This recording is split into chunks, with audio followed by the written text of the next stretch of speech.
नमस्कार, IND impact में आपका स्वागत है। मैं हूं आपके साथ नाज़नीन नकवी। बात करेंगे मध्य प्रदेश की, जहां सुशासन की बात हो रही है, माफियाओं के खात्मे की बात हो रही है। साथ ही साथ अगर देखा जाए तो इसके लिए मुख्यमंत्री जो हैं वो मंथन कर रहे हैं, और उससे भी ऊपर बात हो रही है सुशासन और प्रदेश को आत्मनिर्भर बनाने को लेकर। और इसीलिए मुख्यमंत्री ने मंत्रियों के साथ चर्चा की है, बैठक की है। पूरे दिन ये मंथन चला है, जिसमें जोर दिया गया विकास को लेकर, सुशासन को लेकर, और साथ ही साथ मंत्रियों को यह ताकीद की गई कि ज्यादा से ज्यादा आइडियाज निकाल कर लेकर आए। इनोवेटिव आइडियाज होने चाहिए जो प्रदेश के विकास में सहभागी हो सकें। तो चर्चा यहां पर की गई है मंत्रियों के साथ। साथ ही अफसरों को भी कसने की कवायद रही। गैर जरूरी खर्चों पर नियंत्रण करने पर जोर दिया गया, और साथ ही जोर दिया जा रहा है प्रदेश के विकास को लेकर, ताकि मध्य प्रदेश जो है वो आत्मनिर्भर हो सके।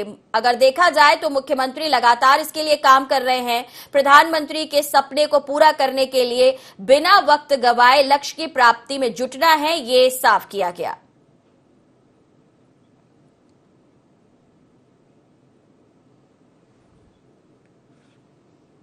कई चीजें ऐसी निकल के आई जो सुशासन के लिए जरूरी थी, और वो सुशासन सिर्फ मध्य प्रदेश के अंदर ही तय हुआ।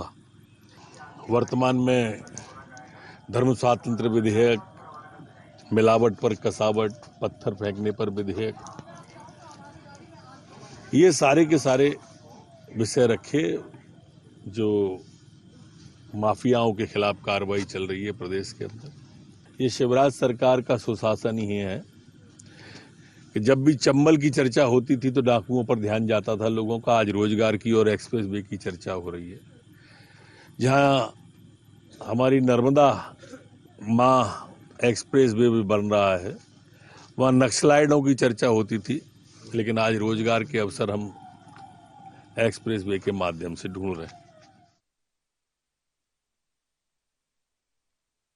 कि 4 स्तंभ होंगे जिन पर काम करना होगा। इसमें स्वास्थ्य, शिक्षा और साथ ही साथ अगर देखा जाए तो सुशासन पर पूरा जोर दिया जाएगा। अर्थव्यवस्था को सुधारने की यहां पर कोशिश रहेगी। रोजगार कैसे सृजन हो सके, इसके लिए काम करना होगा, और आइडियाज जो हैं वो मंत्रियों को डेवलप करने होंगे। अधिकारियों को जमीनी स्तर पर जाकर योजनाओं के क्रियान्वयन पर ध्यान देना होगा। और साथ ही ये भी साफ किया है कि किसी भी गरीब या फिर ऐसे व्यक्ति को परेशान न किया जाए जो रोजगार सृजन कर रहा हो, अपना जीवन यापन कर रहा हो। कार्रवाई होगी माफियाओं पर, गुंडों पर, और उन्हें प्रदेश से बाहर का रास्ता दिखाना ही होगा। इसके लिए हर स्तर पर प्रयास किए जा रहे हैं। अगर कर्मचारियों को कोई परेशानी है, अधिकारी उन परेशानियों को दूर नहीं कर पा रहे, तो उस पर भी मुख्यमंत्री कार्रवाई कर रहे हैं। अधिकारियों पर कार्रवाई की जा रही है, और इसका उदाहरण हमने देखा है ग्वालियर की अगर हम बात करें, अशोकनगर की अगर हम बात करें, तो यहां पर अधिकारियों को भी चेताने का काम सीएम ने कर दिया है। साथ ही यह भी साफ किया है कि अधिकारियों को मंत्रियों की बात सुननी होगी। मंत्री अगर चाहते हैं कि विकास हो,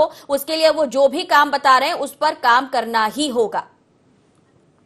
चलिए, जुड़ेंगे हमारे साथ वरिष्ठ पत्रकार अनिल श्रीवास्तव जी जुड़ गए हैं। श्रीवास्तव जी, बहुत स्वागत है आपका। जी सर, कैसे देखा जाए, सुशासन की बात हो रही है और इसके लिए हम लगातार देख रहे हैं जिस तरीके से मुख्यमंत्री एक्टिव हैं, उनका बदला हुआ अंदाज नजर आ रहा है। क्या लगता है आपको, चौथी पारी में ये बदले हुए तेवर क्या इशारा कर रहे हैं? नहीं, देखिए मैडम जी, सबसे बड़ी बात तो ये है कि पिछले 3 बार की पारियों में मुख्यमंत्री जी ये देख चुके हैं कि ब्यूरोक्रेसी हमारे यहाँ की बिगड़ी हुई है। जी। और उस ब्यूरोक्रेसी के कारण जो योजनाएं हैं जो धरातल पे नहीं आ पाती हैं, और इसका खामियाजा कई बार पार्टी को भी उठाना पड़ता है और जनता को भी उठाना पड़ता है। इसलिए ये चौथी पारी में उन्होंने जो है बहुत ही एक्टिव होकर और ब्यूरोक्रेसी पे नकेल लगाने का काम चालू किया है। एक एक करके आप देखिए, चाहे वो और डायरेक्ट बातचीत कर रहे हों, चाहे वो और किसी भी तरीके से बात कर रहे हों, शिकायतें आती हैं तो उस पर कार्रवाई कर रहे हों, लेकिन अधिकारियों को लगातार वो लताड़ लगा रहे हैं, चाहे वो कलेक्टर हो, कमिश्नर हो।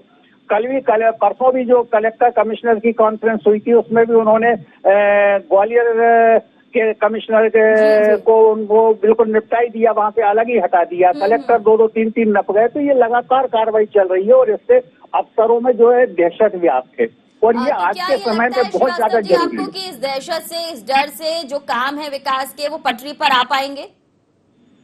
देखिए, अभी इसमें एकदम नहीं कहा जा सकता, क्योंकि ब्यूरोक्रेसी को सुधारना आसान भी नहीं है। केवल शोर शराबे से काम नहीं बनता। हालांकि मुख्यमंत्री जी की पहल बहुत अच्छी है और होना भी चाहिए, लेकिन मैं समझता हूं कि अभी थोड़ा सा इंतजार करना पड़ेगा, क्योंकि अभी तक पिछले कई सालों से इनका यही रवैया आ रहा है, ब्यूरोक्रेसी सुधरने का नाम नहीं ले रही है। और उसी का कारण है कि ना हमारे प्रदेश से कुपोषण दूर हो रहा और ना किसी भी प्रकार की योजनाएं धरातल पे पहुंच रही है। तो इसलिए मुख्यमंत्री का प्रयास बहुत बेहतर है और इसकी तारीफ की जानी चाहिए। लेकिन बस यही है कि ब्यूरोक्रेसी किस हद तक सुधरती है और कितना समय लगाती है, ये देखना दिलचस्प होगा। चलिए, बिल्कुल मैं जुड़ूंगी आपसे। इस वक्त हमारे साथ दो मेहमान जुड़ गए हैं। गोविंद मालू जी हैं, भाजपा नेता हैं, हमारे साथ फिरोज सिद्दीकी हैं, कांग्रेस के प्रवक्ता हैं।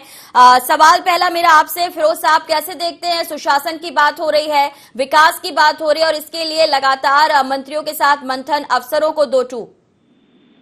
देखिए, ऐसा है नाज़नीन जी, जब किसी सरकार को प्रचार कर रखे और मीडिया हेडलाइंस बनाने की आदत हो जाए, उस सरकार के बारे में ज्यादा कुछ कहा नहीं जा सकता।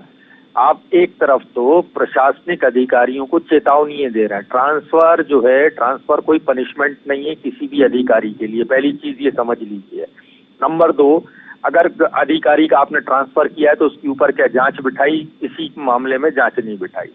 नंबर 3, इन्होंने अभी एक आदेश जारी किया है मुख्यमंत्री महोदय ने कि कोई भी अधिकारी के खिलाफ भ्रष्टाचार निवारण अधिनियम के तहत कार्रवाई करने से पहले ईओडब्ल्यू और विजिलेंस को, जांच एजेंसियों को उसी विभाग से अनुमति लेनी पड़ेगी। यानी आप चोरी करिए, भ्रष्टाचार करिए, हमारे मंत्री के हाथ में है कि वो आपकी जांच का अनुमति दे या ना दे। यानी डर आपने बिल्कुल खत्म कर दिया। प्रभुराम चौधरी जी का भी मामला आया, हाई कोर्ट ने कहा है कि आप सीनियर मोस्ट लोगों से, क्योंकि प्रमोशन रुके हुए थे, जो सीनियर हैं ग्रेडेशन लिस्ट में, आप उसके हिसाब से प्रभारी अधिकारी बनाइए। आपने उठाया और प्रभारी अधिकारी बना दिया। आप जहां तक सुशासन की बात है तो हम भी सुन चुके, स्वर्णिम मध्य प्रदेश तो 2006 में हम सुनते थे, बन गया क्या स्वर्णिम मध्य प्रदेश? अब आत्मनिर्भर मध्य प्रदेश की बात करने लगे। तो इसमें सिर्फ कुछ नहीं है, सिर्फ जनता को ये दिखाना है कि हम तो काम कर रहे हैं और जमीन पर कुछ है नहीं। अब जब आपने अधिकारियों को भ्रष्टाचार से मुक्त कर दिया कि अब तो ठीक है, विजिलेंस भी आएगा तो क्या होना है। पॉइंट है उसको समझ लेते हैं। गोविंद मालू जी हमारे साथ हैं। गोविंद जी, आप विकास की बात कर रहे हैं, आप सुशासन की बात कर रहे हैं, लेकिन विपक्ष को इसमें कुछ कमियां दिख रही हैं, तो क्या वाकई ये कमियां आपको भी लगती हैं और इन पर काम करेंगे? देखिए, कांग्रेस तो एक तो नकारात्मक और एक संभावनाओं पर राजनीति करती है। उसको काल्पनिकता पर ज्यादा भरोसा है बजाय जो वास्तविक जमीन पर हो रहा है उसके। जी। और उनको इसलिए वो हर चीज में उनको तारीफ करना चाहिए कि मुख्यमंत्री जी ने उस पर एक्शन लिया है। एक्शन न केवल उस पर जानकारी लेकर यूं ही छोड़ दिया, बल्कि एक्शन हुए। अब ऐसे एक्शन में कोई फांसी पे तो लटका नहीं दिया जाता है। शासन पद्धति है, एक प्रणाली है, एक सिस्टम है, सिस्टम ही तो काम करेगा। लेकिन उनको बख्शा नहीं जा रहा है, ये सबसे बड़ी बात है। ये कांग्रेस को तो ये लगता है कि आओ वसूली पे टांग दो, और उन्होंने कुछ नहीं करा हो। ये वसूली का अभियान कांग्रेस चलाती थी इस बहाने। अब जो है ये सरकार जब काम कर रही है तो इसमें इनको कुछ दोष नजर आ रहा है, उसमें चित्रान्वेषण कर रहे हैं। उनको सहयोग करना चाहिए, उनको कहना चाहिए कि हाँ, बीजेपी की सरकार, शिवराज जी ने जो तेवर अपनाए हैं हम उसका समर्थन करते हैं, और किसी भी रूप में ऐसे भ्रष्ट अधिकारी को बख्शा नहीं जाएगा, और बख्शा तो जाएगा ही नहीं। हम भी बताएंगे, इनको विपक्ष की जिम्मेदारी है कि कहाँ कौन गड़बड़ कर रहा है, इसको बिल्कुल आप उसके ऊपर कार्रवाई करें। अगर विपक्ष बताएगा तो आप कार्रवाई भी करेंगे, ये आप कह रहे हैं। अगर विपक्ष अपनी पॉजिटिव रवैये को अपनाता है और आप तक जानकारी देता है तो आप कार्रवाई करेंगे? इनकी राजनीतिक दोषियों को बचाने की है। चलिए, हमारे साथ अनिल जी भी बने हुए हैं। अनिल जी, आपने दोनों को सुना, क्या लगता है? जैसा कि गोविंद मालू जी कह रहे हैं कि काल्पनिक होकर विपक्ष जो है वो लड़ाई लड़ रहा है, ऐसा होगा वैसा हो सकता है, इसमें अगर विचार किया जाएगा और इसी पर कांग्रेस चलेगी तो क्या आपको लगता है कि फैक्ट्स जो वो सामने रखना चाहती है वो समझ पाएगी जनता? देखिए मैडम, ऐसा है कि जहां चिंगारी होती है वहां धुआं जरूर निकलता है। मैं अभी कांग्रेस के पक्ष के तरफ से जो आरोप लगाया है उन्होंने, ये जो बात रखी है, मैं उससे सहमत हूं। कोई भी भ्रष्टाचार अफसरों के और नेताओं मंत्रियों के गठजोड़ से ही संभव होता है। यदि मंत्री पूरी तरह ईमानदार है तो अफसरों की हिम्मत नहीं होगी भ्रष्टाचार करने की, और अफसर पूरी तरह ईमानदार है तो मंत्री और नेताओं की हिम्मत नहीं होगी। जब भी कोई बड़े घपले घोटाले होते हैं तो ये सिंडिकेट पूरा काम करता है। ऐसी स्थिति में कांग्रेस का ये कहना कि आपने चोरों के हाथ में चाबी दे दी, यानी हमारे विभाग में अगर जांच करना है और हम जांच मतलब चोरों के हाथ में जहां जिस विभाग में घपला हुआ है आप उन्हीं से अगर अनुमति मांग रहे हैं तो कौन देगा? ये मुख्यमंत्री का निर्णय गलत है और इसको बदला जाना चाहिए। और सख्त जिस तरीके से उन्होंने अभी तक अपनी पारी खेली है और अफसरों पे नकेल लगाने का काम किया है, मैं समझता हूँ घपले घोटालों वाले मामले में, भ्रष्टाचार वाले मामले में भी जवाब ले लेती हूँ, क्योंकि दो तरफ से एक ही तरह का पॉइंट जो है वो रेज किया जा रहा है। क्या कहेंगे गोविंद मालू जी, इसको लेकर जो शक अभी से समझ में आ रहा है, इसको क्या वापस इस पर विचार किया जाएगा? देखिए, शक की तो कोई सीमा नहीं है, विचार हर चीज पर चल रहा है कि यदि कहीं कोई लेकोना रह जाता है तो उस पर कड़ी कार्रवाई के लिए और नए नियम कानून लगातार बनाए जा रहे हैं।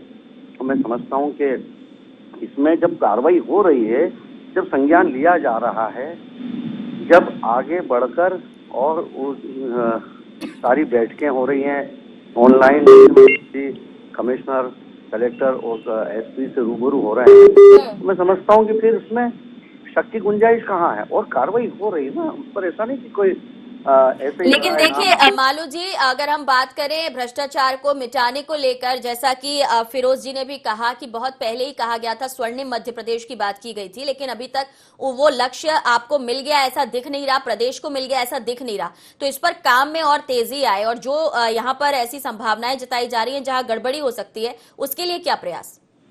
स्वर्णिम मध्य प्रदेश एक रोडमैप है और विकास का रोडमैप पूरा नहीं होता है।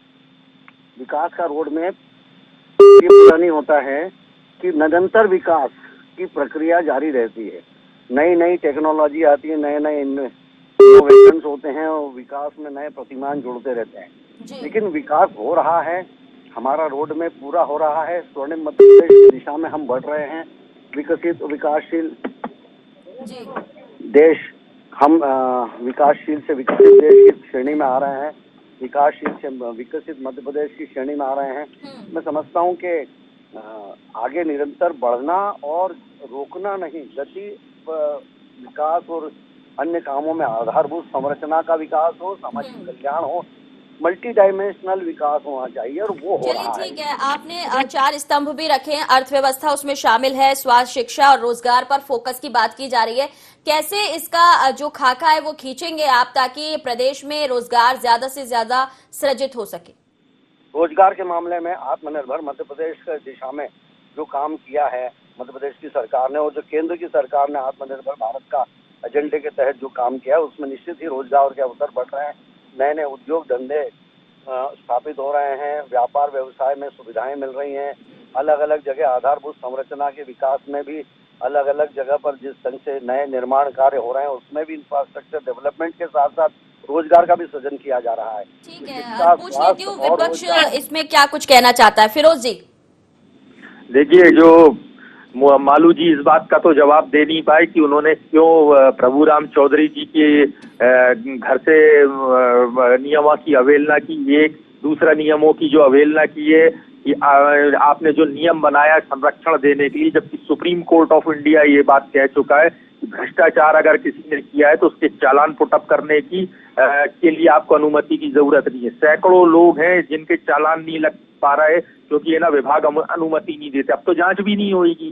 तो जो अब आइए कि आप है ना लोगों के ट्रांसफर हो रहे हैं, ट्रांसफर जो होता है वो कोई पनिशमेंट नहीं होता। क्या आपने विभागीय जांच की, क्या आपने कारण बताओ नोटिस दिया उस अधिकारी को? कुछ नहीं दिया, ट्रांसफर कर दिया, बोले ये हो गई पनिशमेंट। तो जनता मूर्ख नहीं है, लोग मूर्ख नहीं। जहां तक आत्मनिर्भर भारत की बात है, कोविड है, इलाज खुद करा लो, ये आत्मनिर्भरता है। अस्पताल में डॉक्टर नहीं है, शिवराज जी के आप खुद इलाज करा लीजिए, ये आत्मनिर्भरता है। रोजगार के आपके पास कोई साधन नहीं है, लोग खुद से रोजगार कर ले, पकौड़ा तल ले, ये आत्मनिर्भरता है। पेट्रोल डीजल गैस की आप भाव बढ़ाते रहे, ये ठीक है फिरोज आत्मनिर्भरता साहब, है। लेकिन देखिए आपको भी मौका तो मिला था, अगर आपने बेहतर काम किया होता, आपने रोजगार सृजित किया होता, आपने उस दिशा में काम किया होता, तो शायद ये वापस मौका भाजपा को मिलता ही नहीं। अभी केवल आप कमियां गिनाएंगे या आप भी अपनी पार्टी के साथ कोई ऐसा नवाचार करेंगे कि जनता कांग्रेस पर भरोसा कर सके, या सिर्फ भाजपा की कमियां दिखाकर ही आप भरोसा जीतेंगे? नहीं, आपने बहुत अच्छी बात की। अब ये भू माफियाओं के खिलाफ कार्रवाई कर रहे हैं, इनसे पूछिए कि जिस सिंधिया जी के खिलाफ प्रभात झा जी ने शिकायत की थी 600 करोड़ रुपए की जमीन घोटाले की, वो जांच इन्होंने ईओडब्ल्यू की क्यों बंद कर दी? क्या बड़े आदमी के खिलाफ जांच नहीं होगी? जो भारतीय जनता पार्टी में शामिल हो जाएगा उसको ये डिटर्जेंट से धो देते हैं। पूछिए ना कि क्यों बंद कर दी? छोटे छोटे लोगों पे कार्रवाई करेंगे, आप बड़े को छोड़ देंगे? कानून अलग अलग है क्या? सवाल इतना जायज है फिरोज जी, अभी मैं पूछ लेती हूँ, गोविंद जी हमारे साथ जवाब भी दे देंगे, लेकिन अगर ये सवाल इतने जायज हैं तो क्या सिर्फ टीवी डिबेट में ही पूछे जाएंगे या आप जनता के बीच भी जाकर इसको उठाएंगे और सवालों के जवाब लेंगे? बहरहाल गोविंद जी जवाब देना चाहेंगे आप इस बात का? हाँ बिल्कुल जवाब दूंगा मैं इसका।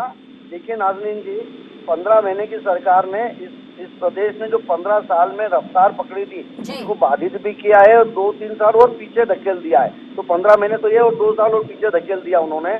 और दूसरी बात ये है कि यदि ये कुछ करते होते, यदि केवल ये संकेत ही देते कि हम कुछ कर रहे हैं, हमारी मंशा ठीक है, हम विकास के और हम भ्रष्टाचार के खिलाफ, हम माफियाओं के खिलाफ कोई अभियान चला रहे हैं। 15 महीने इन्होंने सरकार चलाई, जोर शोर से प्रचार किया, शुद्ध के लिए युद्ध, युद्ध के लिए शुद्ध, और ये सब चीजें उन्होंने की, लेकिन स्लोगन में बन के रह गई। यदि कुछ करते तो जनता इनको 50-50 हजार से नहीं हराती।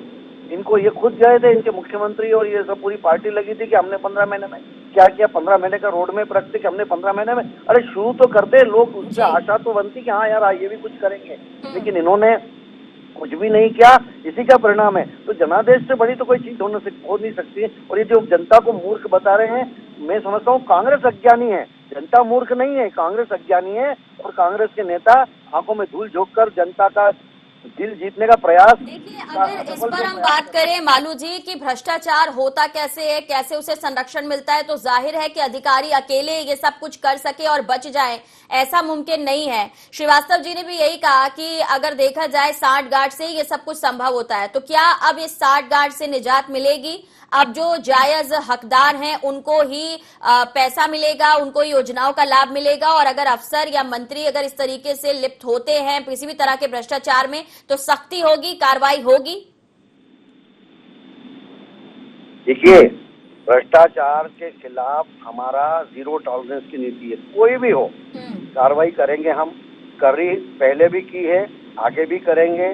कोई भी हो, आप मंत्री संतरी कोई भी हो, किसी का भी नाम ले, आप नाम लेने से क्या होता है, कांग्रेस तो किसी का भी नाम उछाल देती है कि फलाने भ्रष्टाचारी, उनके कहने से थोड़ी भ्रष्टाचारी सिद्ध हो जाता है। उसके लिए प्रमाण देने पड़ते हैं, दस्तावेजी प्रमाणीकरण करना पड़ता है, और उसके अलावा उसको सबूत के साथ प्रस्तुत करना पड़ता है। केवल हवा में बात करने से कुछ नहीं होता है, उनके कहने से किसी के कोई पापी नहीं हो जाता है, कोई भ्रष्टाचारी नहीं हो जाता है। चलिए ठीक है, आप कह रहे हैं कहने से कुछ नहीं होता, और सबूत जुटाने के लिए कांग्रेस से यहाँ पर मेहनत कर रही है या नहीं, ये थोड़ा कहना मुश्किल है। बहरहाल वरिष्ठ पत्रकार हमारे साथ है। अनिल जी, आपने शुरुआत में कहा कि मुख्यमंत्री जी जो काम कर रहे हैं वो बेहतर है, इसमें पॉजिटिविटी दिखाई दे रही है, लेकिन क्या लक्ष्य प्राप्ति के लिए जो कोशिशें की जा रही हैं वो दिखाई भी देंगी भविष्य में सफल होती हुई? क्योंकि जिस तरह के टारगेट फिक्स किए जा रहे हैं, बात अर्थव्यवस्था, रोजगार, स्वास्थ्य और शिक्षा की हो रही है, इन चारों स्तंभों पर काम करना कितना टफ रहेगा?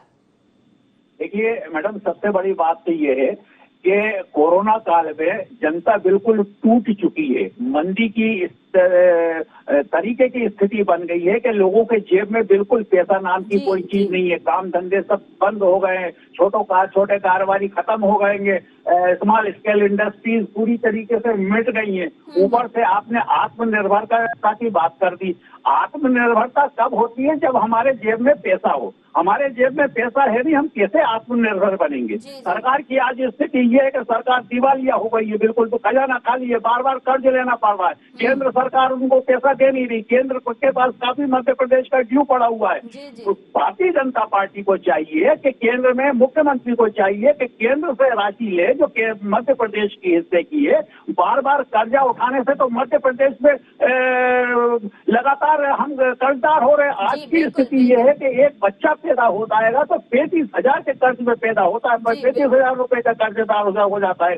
2 लाख करोड़ का हमारे मध्य प्रदेश पे कर्जा हो गया और ऊपर से हम हर छठे दिन हर चौथे दिन कर्जा लेते जा रहे हैं। तो मुख्यमंत्री को चाहिए कि केंद्र से फंड ले और आत्मनिर्भरता का नारा अच्छा है, लेकिन आत्मनिर्भरता जब ही होगी मैडम जब हमारे जेब में पैसा है। आज लोगों के जेब में पैसा नहीं है, लोगों के कारोबार खत्म हो गए, टूट गए हैं। तो इसमें भी थोड़ा सा मुख्यमंत्री जी को ध्यान रखना पड़ेगा। चलिए, एक पॉइंट आपका है, आत्मनिर्भर होने के लिए पैसे का होना जरूरी है, इसके लिए केंद्र सरकार से मदद लेनी चाहिए, फंड लेने चाहिए। और मौका देना चाहूंगी फिरोज साहब आपको, आपने भी सरकार में आने के बाद शुद्ध के लिए युद्ध अभियान चलाया, माफिया गुंडाराज खत्म हो, और इसी पर आप काम करती हुई बीजेपी भी नजर आ रही है, क्या कहेंगे? बीजेपी फोटो खिंचवाती हुई और मीडिया में बयान देती हुई नजर आ रही है। कमलनाथ जी ने एक ही बार कहा था कि माफिया ये प्रदेश छोड़ दें और हम शुद्ध पर युद्ध चलाएंगे। उसके बाद 32 लोगों पे रासुका लगी, 12 जो जुर्माना अवैध खनन का 250 करोड़ था उसको 1250 करोड़ कर दिया। पहला नंबर का प्रदेश था अवैध खनन में मध्य प्रदेश, वो तीसरे नंबर पे पहुंचा दिया। कई हजार लोगों को गृह सहकारी संस्थाओं के जो housing board cooperative housing societies हैं उनके प्लॉट दिलाए। 5,000 से ज्यादा लोगों के ऊपर हम लोगों ने FIR दर्ज की और सैकड़ों करोड़ रुपए। वो ठीक है, लेकिन अभी जो सरकार कर रही है अवैध निर्माणों पर लगातार कार्रवाई हो रही है, माफियाओं पर कार्रवाई हो रही है, शुद्ध के युद्ध जो बात आपने शुरू की थी उसे आगे बढ़ाते हुए भी कार्रवाइयां हो रही हैं। अगर देखा जाए तो साथ ही साथ ड्रग्स और एंटी माफिया इस तरीके की तमाम कार्रवाई है, तो आपको नहीं लगता कि सरकार आपके द्वारा शुरू की गई, अगर आप कह भी रहे हैं तो उन पर काम करते हुए कम से कम काम तो दिख रहा है ना? नाज़नीन जी, मैंने 3 सवाल पूछे भारतीय जनता पार्टी से, तीनों सवालों के जवाब नहीं आए और ये बात जनता बेहतर समझ रही है कि ये हो क्या रहा है। और जब भारतीय जनता पार्टी किसी बात आत्मनिर्भर भारत की बात करते हैं, 20 लाख करोड़ के पैकेज का क्या हुआ? पूछिए इनको 20 रुपए मिले हो, मालू जी को ही मिल गए हो 20 रुपए तो हम खुश हो लेंगे। सिर्फ बातें करना और बोलते रहने से सरकारें नहीं चलती हैं। लोगों की वास्तविक परेशानियों को आपको दूर करना पड़ेगा। मुख्यमंत्री जी से हम पूछना चाहते ना कि ये कैसी कार्रवाई हो रही है? एंकर को रिपोर्टर बना दिया, रिपोर्टर को एंकर बना दिया, तो बोले ये कार्रवाई हो गई। ये ऐसा होता है क्या? आप उसके खिलाफ जांच बिठाइए, उसकी जांच करिए, उसको सजा दिखनी चाहिए कि उसको सजा हुई। जांच नहीं की गई, कार्रवाई नहीं की गई, सिर्फ दिखावे की एक कार्रवाई है। अगर कांग्रेस इतना समझ पा रही है तो कांग्रेस का एक्शन क्या होगा? देखिए हमारे यहाँ तो रोज धरने और प्रदर्शन हो रहे हैं, आप देख लीजिए, डेली हो रहा है पूरे मध्य प्रदेश में। लेकिन भारतीय जनता पार्टी को क्या है, प्रदर्शन भी अलग अलग किस्म के दिखते हैं। सरदार प्रदर्शन करें तो उन्होंने कहा ये खालिस्तानी है, मुस्लिम प्रदर्शन करें तो उन्होंने कहा ये पाकिस्तानी है। ये भारत के नागरिक को भारत का नागरिक तो मान ले पहले, उसके बाद ये इनको प्रदर्शन दिखेंगे लोगों को, क्योंकि इनका सत्ता का अहम इतना ऊपर हो गया। किए जा रहे प्रदर्शन में जब खुद PCC चीफ के बंगले के बाहर आपकी पार्टी के कार्यकर्ता प्रदर्शन करते हैं तो आपके बाकी प्रदर्शन फीके हो जाते हैं। नहीं, हमारे यहाँ आप किसी भी आप जो मुद्दे पर देखिए, कांग्रेस ने कोविड से लेके कोविड काल जब से शुरू हुआ सरकार को सलाह भी दी है और सरकार के खिलाफ प्रदर्शन भी किए हैं और सब जगह किए। कल ही भोपाल में ही मैं रोज सीरीज में देख रहा हूँ कि रोज प्रदर्शन हो रहे हैं, पूरे मध्य प्रदेश में इस तरीके से चल रहे हैं। हमने छोटे छोटे प्रदर्शनों की अभी ये वो रूपरेखा बनाई है। कल ही सिरोंज में हुआ, अरुण यादव जी ने ट्रैक्टर चलाया, कल ट्रैक्टर रैली हुई। यहाँ भोपाल में माता मंदिर पे नगर निगम कार्यालय घेर लिया था हमारे कार्यकर्ताओं ने। अब इनको भारतीय जनता पार्टी को देखने की आदत, सुनने की आदत खत्म हो गई। जैसे ही है कि अगर प्रदर्शन ट्रैक्टर पे जाके नहीं कर पाए तो आप प्रति स्वरूप ट्रैक्टर खिलौने के रूप में लेकर बैठ जाते हैं और आपको लगता है कि इस प्रदर्शन से आपकी आवाज सरकार तक पहुंचेगी। और दूसरा, जैसा कि आप खुद चर्चा में कह रहे हैं कि आप 3 सवाल पूछ चुके हैं लेकिन आपको जवाब नहीं मिले, एक बार और कोशिश करते हैं। गोविंद मालू जी, आप जवाब देना चाहेंगे? कार्रवाई जो है सिर्फ वो दिखावे की है, ये सीधा सीधा आरोप है। मैं इनकी हर बात का जवाब दूंगा। 20 लाख करोड़ रुपए से 20-20 रुपए इनको जेब में जाने की बात कहना बड़ा अज्ञानता का परिचय है। 20 लाख करोड़ रुपया अर्थव्यवस्था को गति देने के लिए, उससे उत्पादन करने के लिए किया है। अनप्रोडक्टिव एक्सपेंसेस नहीं है वो कि आपने मुफ्त का माल दे दिया और खा गए लोग। उससे उत्पादन हो रहा है, उत्पादन का पहिया तेजी से घूम रहा है और उससे रोजगार का सृजन हो रहा है। जो रोजगार बंद हो गए थे उनको, कोरोना काल में जिनको तकलीफ थी उनको, उनकी तकलीफें दूर हो रही हैं। ये कोई मुफ्त का माल नहीं बांटा जा रहा है कि 5-5 हजार रुपए हर आदमी की जेब में डाल दो। देखिए, ये कांग्रेस के तो शुरू से यही आदत रही, अकर्मण्य बनाना देश को। और दूसरी बात, जहाँ तक ये कह रहे हैं कि हमने इतनी कार्रवाई की, माफिया भी झूठे आंकड़े दे रहे हैं कि हम 250 खनन उस पर रेत पर इतना 1250 उसमें हो गए। तो ये जो झूठे आंकड़े देकर किनको बरगला रहे हैं, ये खुद को धोखा दे रहे हैं। और जहाँ तक किसानों के आंदोलन का सवाल है, इनके साथ लोग ही नहीं आए, इन्होंने खिलौने से बहला दिया अपने कार्यकर्ताओं का दिल। कार्यकर्ता ही पूरा चलिए, तो मानो जी प्रदेश को आत्मनिर्भर बनाया जा सके, आप कार्रवाई करें, इसके लिए जनता आप पर बिलीव कर रही है, आप पर भरोसा कर रही है। तो ऐसे में जो भी खाका खींचा गया है उस पर आप काम करेंगे, भले ही कांग्रेस कुछ भी करे? मलामत करेगी इनकी। इसलिए ये लोग जिस ढंग से विपक्ष को भी चला रहे हैं, इनके पास मुद्दा ही नहीं है इनके साथ। चलिए, सभी का शुक्रिया करना चाहूंगी। कांग्रेस के पास मुद्दा नहीं है और मुद्दे लेकर बीजेपी काम कर रही है और जनता को सुशासन देने की यहां पर कोशिश में लगी हुई है। अब देखना होगा कि विपक्ष इस मामले को किस हद तक आगे बढ़ाता है या फिर लक्ष्य प्राप्ति में सरकार का साथ देता है। फिलहाल इंडिया इम्पैक्ट में इतना ही, मुझे दीजिए इजाजत, नमस्कार।